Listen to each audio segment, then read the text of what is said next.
Hello மக்களே, இன்னைக்கு இந்த வீடியோவில் ஹேண்ட் ரைட்டிங் டிப்ஸ் தான் பார்க்க போகிறோம். வாங்க வீடியோக்குள்ளே போகலாம். ஃபஸ்ட்டு டிப்ஸ் என்னென்னு பார்த்தீங்கன்னா, V7 பென் யூஸ் பண்ணுங்கள். நம்மளோட செகண்ட் டிப் பார்த்தீங்கன்னா, சில பேர் இந்த நெப்பை கிட்ட பிடிச்சி எழுதுவாங்க. அது நம்ம செய்யவே கூடாது. கரெக்ட் பொசிஷன் பார்த்தீங்கன்னா இதுதான். இப்படி தான் வச்சு எழுதணும். கரெக்டாக இதுக்கு இப்படி. ஃப்ரெண்ட்ஸ், நம்ம இப்படி எழுதவே கூடாது. பாருங்கள், ஸ்ட்ரெயிட்டாக எழுதக்கூடாது, கொஞ்சம் கர்சிவாக எழுதணும். இந்த டிப்ஸ் ஃபாலோ பண்ணாதீங்க, இதை ஃபாலோ பண்ணுங்கள். பாருங்கள், அப்படியே ஸ்லாண்டிங்காக உங்களோட ஹேண்ட் ரைட்டிங்கும் அழகாக இருக்கும். நீங்கள் இப்போ பப்ளிக் எக்ஸாம் எழுத போகிறீங்கன்னா இதே மாதிரி ஹேண்ட் ரைட்டிங் யூஸ் பண்ணுங்கள்.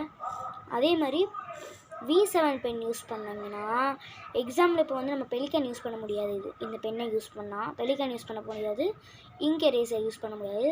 இது ஒரு நல்ல டிப்ஸ் தான். அப்போ தான் நம்ம கேர்ஃபுல்லாக எழுதுவோம். அதே மாதிரி எந்த ஸ்பெல்லிங் மிஸ்டேக் இல்லாமல் எழுதுவோம். So I will tell V7 pen is the best pen. Thank you. Subscribe for my channel.